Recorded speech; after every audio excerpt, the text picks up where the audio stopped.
الله أكبر الله أكبر.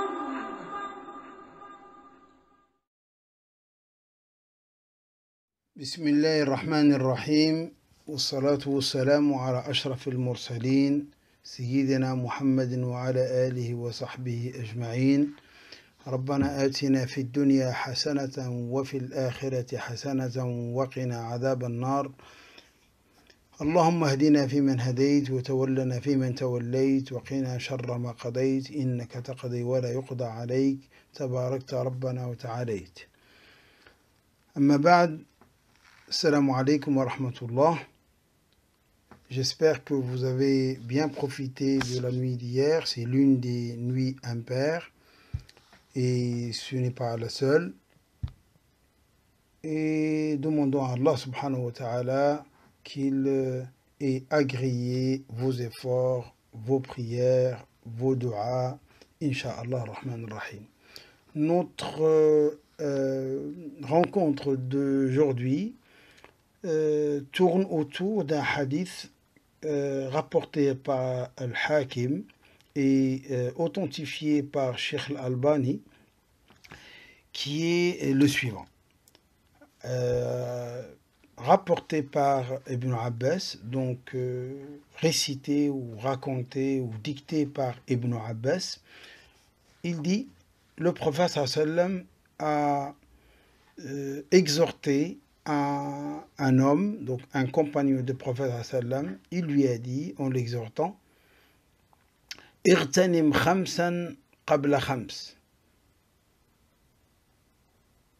Profite de 5 choses avant 5 autres. Shababaka qabla haramik. Ta jeunesse avant ta vieillesse. Wa sihhataka qabla saqamik. Et ta santé avant ta maladie. Warinaka qabla faqrik. Et ta richesse avant ta pauvreté. Wafararaka qabla shughlik. Et ton temps libre avant ton occupation. Wahayataka qabla mautik. Et ta vie avant ta mort. Ici, le prophète sallam est en train de conseiller, d'exhorter, donc de mettre en garde un homme qu'il a eu devant lui. Nous avons ici dans ce hadith 5 paragraphes, 5 choses, 5 opportunités à saisir avant qu'il ne soit trop tard. La première opportunité, c'est Shababaka qabla harabik, ta jeunesse avant ta vieillesse. En effet, pendant notre jeunesse, nous avons beaucoup de possibilités et beaucoup de choses à faire parce que nous sommes encore en pleine forme. On peut apprendre, on est dynamique avant que l'on soit absolument sans cette possibilité et cette énergie qui nous permet de faire beaucoup de choses.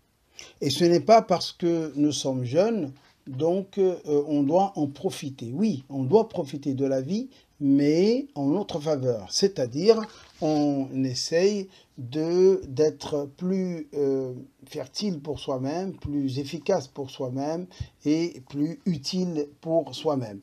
En d'autres termes, on doit préparer notre demeure de l'au-delà avant qu'il ne soit trop tard, encore une fois. Regardez le verset coranique que Allah subhanahu wa ta'ala nous dit dans la sourate des croyants. Il dit: حتى إذا جاء أحدهم الموت قال رب أرجعوني لعلي أعمل صالحا فيما تركت كلا إنها كلمة هو قائلها ومن ورائهم برزخ إلى يوم يبعثون. Puis lorsque la mort vient à l'un d'eux, il dit: Mon Seigneur, fais-moi revenir sur terre afin que je fasse du bien dans ce que je délaissais. Non, c'est simplement une parole qu'il dit. Derrière eux, cependant, il y a une barrière jusqu'au jour où ils seront ressuscités. Donc on ne doit pas attendre ce temps lorsque la mort nous frappe, lorsque la mort nous parvient, eh bien on commence à dire à Allah subhanahu wa ta'ala, donne-nous un délai ou accorde-nous une autre occasion, une autre chance pour qu'on revienne à ce monde dans lequel nous nous trouvons aujourd'hui, et je fais partie des gens du bien, c'est-à-dire je fais de bien que j'ai délaissé derrière moi. Mais Allah subhanahu wa ta'ala te dira dans un autre endroit, dans un autre passage coranique, c'est trop tard, tu aurais dû penser avant. Eh bien, le prophète sallam a exhorté cet individu en lui disant, c'est maintenant que tu dois penser à demain. Eh bien, toi, moi, lui, elle, nous sommes jeunes, eh bien, nous regardons notre futur dès maintenant avant qu'on soit vieux. Le deuxième paragraphe, ou la deuxième exhortation, c'est « Hataka qabla saqamik » ta santé avant ta maladie. Effectivement, la mort peut arriver subitement et peut arriver avec un délai, c'est-à-dire celui qui est mourant dans un lit, il attend la mort, sa maladie traîne, la guérison traîne, les soins ne sont pas efficaces ou ne prennent pas tout de suite, donc il sait très bien, ou alors on lui a annoncé qu'il ne lui reste que tant de jours, tant bien que mal, c'est-à-dire est-ce que les scientifiques, en l'occurrence les médecins, ont vu vrai ou pas, en tout cas c'est statistiquement parlant, ils parlent selon leur connaissance, et ils lui disent il te reste quelques jours, quelques semaines, quelques mois, et sinon tu n'iras pas loin. De toutes les façons, lorsqu'il se trouve avec une certaine maladie incurable, et il peut malheureusement être frappé par un certain désespoir, parce qu'on lui en a dit, ou alors cette maladie elle est tout simplement incurable, et bien cet individu attend la mort. Voilà pourquoi je dis que la personne peut mourir avec un délai, peut mourir avec un certain temps, c'est-à-dire il l'attend. Ou alors un accident, un sinistre, je ne sais pas ce qui nous risque de nous arriver dans notre vie, et bien subitement la personne disparaît de la circulation. La mort peut arriver à n'importe quel moment. Très bien. Et là, par contre, la maladie vient généralement subitement. Ça veut dire hier tu allais bien, tout de suite, quelques instants plus tard, tu vas mal. Maintenant, tu n'as rien, tout de suite, je ne sais pas ce qui t'arrive, tu commences à tousser, ou encore la température commence à augmenter, sinon tu tombes, tu te casses une jambe, ou encore il t'arrive ce qu'il t'arrive, tu commences déjà à avoir mal au ventre, bref, la maladie arrive généralement subitement, c'est-à-dire tu ne l'étais pas et tu le sauras quelques instants plus tard. Quand est-ce que tu vas te rendre compte que la maladie t'a privé du temps, t'a privé d'énergie, t'a privé de possibilités, d'opportunités lorsque tu es frappé par cette maladie. Mais quand le moment où tu es en bonne santé, tu ne te rends même pas compte. En arabe, il y a un dicton ou un proverbe, je ne sais pas comment on peut le prendre, il dit والصحة تاج على رؤوس الأصحاء لا يشعر به إلا المرضى.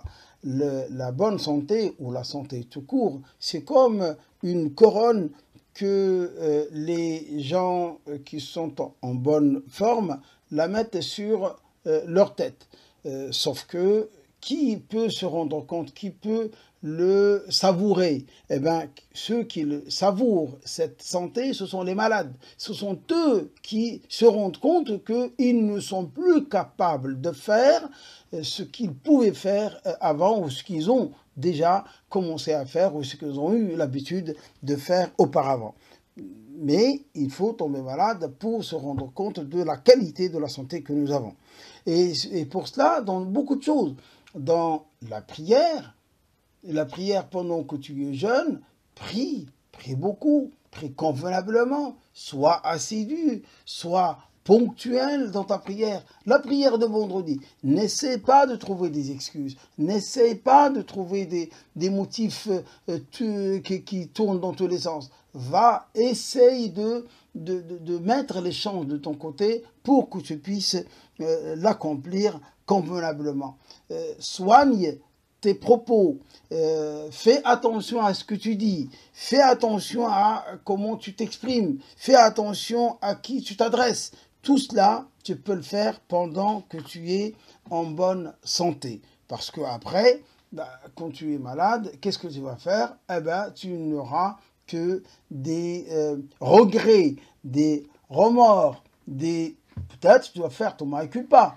Mais ce que tu as fait, c'est déjà trop tard. Et ce que tu n'as pas fait, c'est aussi trop tard, hélas.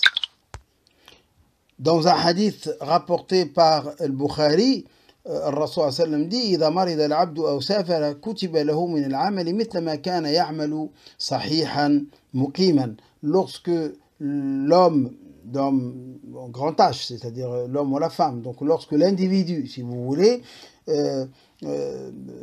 tombe malade ou voyage, Allah lui écrit comme bonne action l'équivalent de ce qu'il faisait pendant qu'il était résident et en bonne santé. Donc, si tu veux que ton, entre guillemets, chômage se poursuit en ta faveur plus tard, lorsque tu ne pourras rien faire pour des raisons de santé, fais-le maintenant. Ce que tu fais aujourd'hui, en bonne santé, lorsque tu ne pourras pas le faire, Dieu va considérer comme parce que tu avais l'habitude de faire, parce que tu le faisais, donc je considère comme c'est juste la maladie qui t'a empêché de le faire. En l'occurrence, par contre, si maintenant tu ne fais rien, il n'y a aucune preuve, il n'y a aucune raison de dire que maintenant que tu es malade, tu es juste empêché par la maladie. Parce que quand tu n'étais pas malade, tu t'es empêché par quoi? Par la flemme, par la paresse, par le manque de volonté.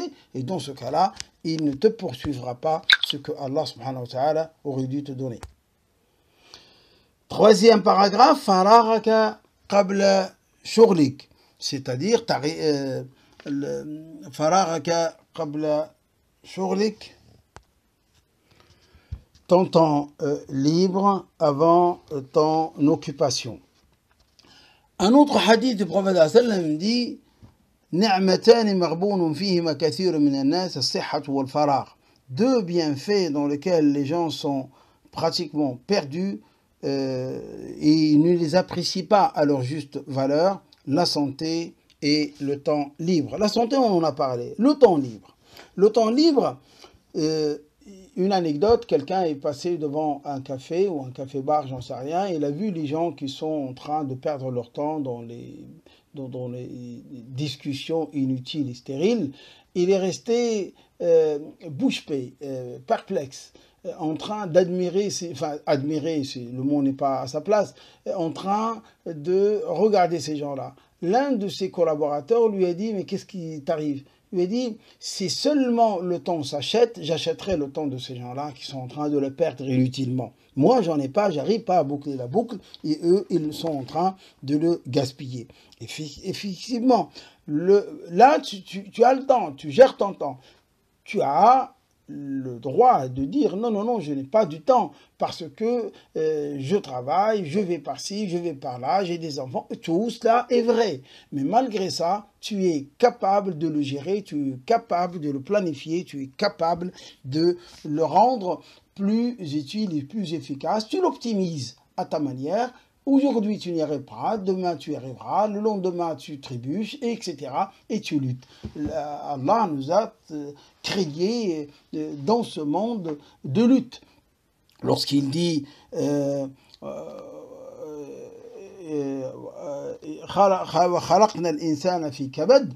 on a créé l'individu ou l'être humain toujours dans une vie de lutte dans laquelle nous nous trouvons aujourd'hui. Bien sûr. Quatrième paragraphe ou quatrième exhortation, Rinaka qabla faqrik. Regardez le verset coranique qui se trouve dans la sourate Les Hypocrites. Allah subhanahu wa ta'ala dit Allah subhanahu wa ta'ala dit, ô vous qui avez cru, que ni vos biens, ni vos enfants ne vous distraient du rappel d'Allah subhanahu wa ta'ala. Et surtout, le verset dont je suis en train de me rappeler, c'est lorsque l'individu dit ô Seigneur, si seulement tu m'accordes un délai, si seulement tu m'accordes un délai, même court, je reviens à ce monde et je donne l'aumône, je fais l'aumône, je fais le geste de penser aux pauvres, un geste matériel pour penser aux pauvres. L'individu qui est en train de regretter ce qu'il n'a pas fait dans ce bas monde, il ne lui a pas dit accorde-moi un délai pour que j'aille faire la prière, pour que j'aille faire le jeûne, pour que j'aille faire l'invocation. Non, il lui a dit pour que j'aille donner l'aumône, pour montrer l'importance de l'aumône que nous pouvons donner. Et qui dit aumône, dit une partie de ton bien, donc une partie de ta richesse, donc une partie de ce que tu possèdes aujourd'hui. En d'autres termes, dans un autre hadith du prophète sallam, il dit tasaddaq wa anta shahih takhsha al-faqr. Donne l'aumône pendant que tu es en bonne santé et tu crains la pauvreté, tu crains que tu n'aurais plus rien, tu crains que ta richesse disparaisse. Et c'est pendant ce temps-là, de cette crainte, que les choses disparaissent, que tu dois absolument faire preuve de générosité, preuve d'aumône. Pourquoi? Parce que ce que tu donnes fils sabilillah, et bien pour qui tu donnes, c'est-à-dire Seigneur, ben il ne va pas détruire ta richesse, au contraire, il va la bénir, il va la purifier et il va l'amplifier.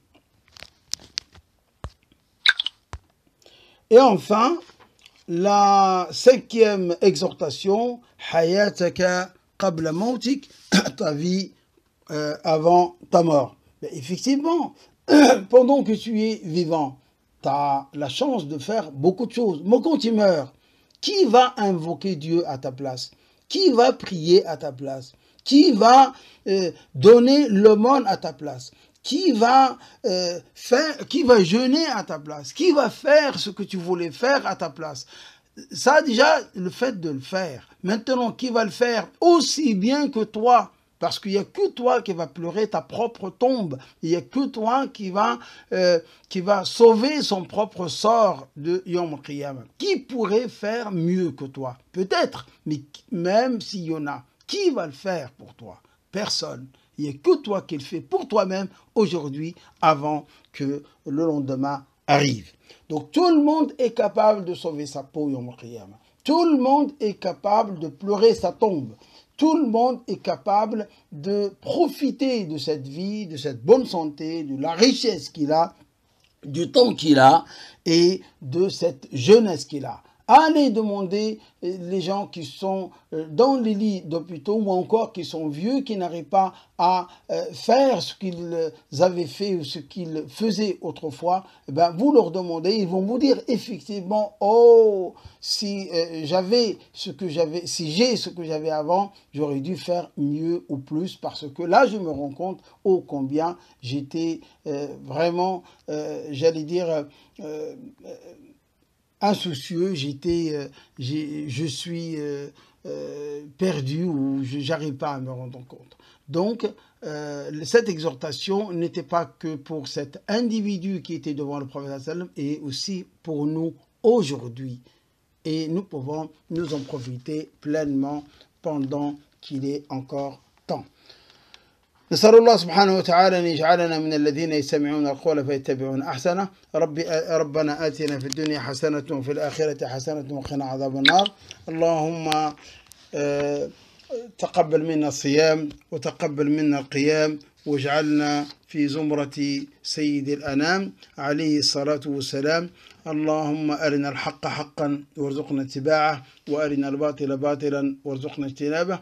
اللهم أعتق رقابنا من النار. اللهم اكتب لنا الجنة. اللهم إنا نسألك الجنة وما يقرب إليها من قول وعمل ونعوذ بك من النار وما يقرب إليها من قول وعمل.